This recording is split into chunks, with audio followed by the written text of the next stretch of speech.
So, here I am again. Yesterday I made a video talking about Persian and that I'm learning Persian now.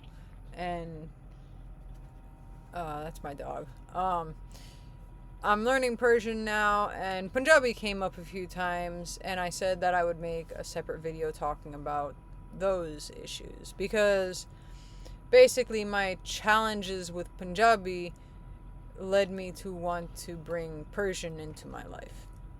So, yeah, I wanted to talk about all kinds of things with Punjabi because Punjabi's been a different language for me. Not just the language itself, but my relationship with Punjabi. So, the way that I went about learning it has been very different from my previous languages.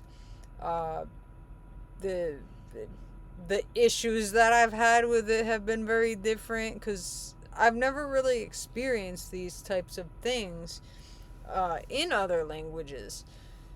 So I just wanted to share these things. And Frida, go lay down, please. That's my dog's head. Um, she's probably going to be bothering me this whole time because she doesn't like when I'm not paying attention to her. Go over there. Go get him. So one of the things is that I was not around a Punjabi community, and other languages I was around a community. I'd spend time with the community, and I'd see them interacting with each other, which I feel is a big part of language learning. Like, I don't think that you can really feel the essence of a language by just learning from, say, one teacher or a tutor or something, from one person, even if they're not teaching you. But it's you really have to see native speakers interacting with each other to really see the whole picture, if you get what I mean. So I think this is a big thing that I missed out on. But I mean, it wasn't really something that was in my control, anyways. So, there's not much I can do there. Another thing, I do have a list here, but this video is probably going to get messy because a lot of things link up and then they go back to a previous thing. I don't know. It's going to be a mess.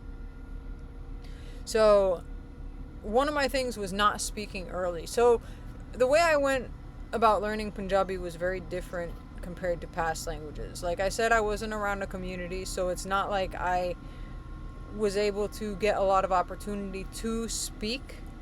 But I also didn't get a lot of exposure to the language. So my first thing was to find on YouTube, like series and movies and interviews, not like the news or something, but more like native conversation and natural kind of regular people talk, which is why I went with like series and stuff. And I would just listen to this stuff like for hours. I don't even know how many hours of listening that I've put into Punjabi, but I mean, most of it was passive listening, but there's still a lot to be said for passive listening. Because, I mean, even if you're like passive listening every so often, it's like then you start to pay attention again, and then you like go, it's like an in and out thing. But another thing is that I didn't have a lot of reading material. Now, I had these books. I have the Colloquial Punjabi and the Teach Yourself Punjabi. They also have grammar in them, obviously, which I do usually in all my languages. I get brief grammar, but usually what I do is I just kind of try to deal with whatever, like, whatever dialogues or whatever I can get, and then if there's something that I really can't understand as far as a grammar structure, that's when I'll refer to a grammar book or a grammar explanation. Hold on. So,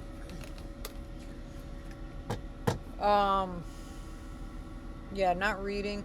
Now, there were dialogues in this, and I learned the alphabet and, reading and writing very early on. The Gurmukhi one, not the Shamukhi. Shamukhi is the Perso-Arabic version of Punjabi, which they use in Pakistan. And the Gurmukhi is the one that they use in the India, Punjab. So, I learned that very early on. However, I very quickly learned that most people, when they're like chatting or whatever, they don't use this. They just use the Roman alphabet to write in Punjabi, which is very frustrating because there's no standardized alphabet system for Punjabi in the Roman alphabet. So everybody will write it differently. And even I write it differently. Yeah, it's very frustrating, confusing, and whatever else you want to call it. But I also couldn't find interesting things to read in Punjabi. This was another issue. So, usually I get a lot of,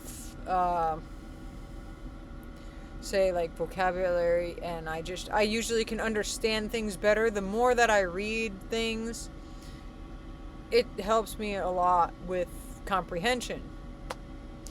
And I didn't get that in Punjabi. I didn't have resources to read. Like, there wasn't a whole wide variety of things to read on the internet that were interesting to me to read in Punjabi. So, I mean, I could read the news or something, but I'm not interested in the news, you know? I wanted to read things that I'd be interested in, but mostly, if I could have just been able to chat with people in Punjabi, I feel like that would have been very beneficial. But another thing with the chatting with people, Punjabi people on the internet, is that a lot of them will just use English. And a lot of times, I'd be on like the language exchange applications, and like they'd be more focused on wanting to learn English, and a lot of times like they would already have I don't want to say a good level of English, but it was good enough that like they would feel like it's more convenient to use English than Punjabi, because my Punjabi level would have been maybe lower, or just it would have been, like you had.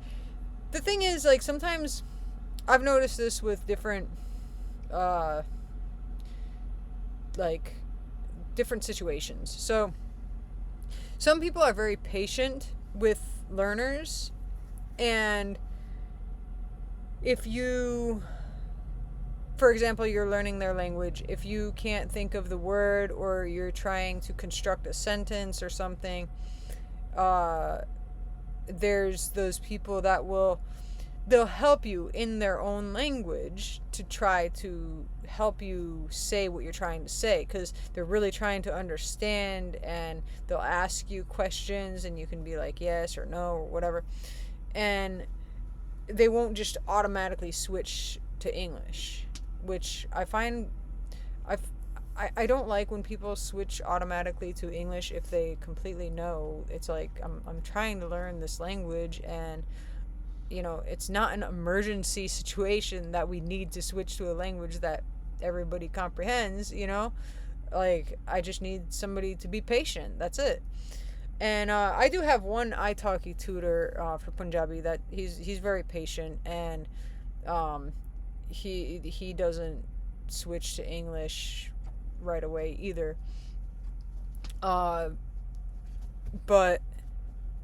but that's the only one. I mean, there's been a few that I've tried, and they just, it's like they mostly want to use English like the entire session, and that's not helpful to me. And mind you, I'm paying you, so yeah. Um, what else did I talk about already? Another thing is that I already said that I feel like the comprehension would have been better if I would have been able to read. But also, I don't know if this is just me or if this is real. I've heard that it's real, but the different dialects or accents per se, I don't really know the right terminology because nobody's really been able to give me uh like explanations of characteristics of certain areas of Punjab, whether it's Punjab, India, or Punjab, Pakistan. They haven't been able to give me specific characteristics to how people talk in which area.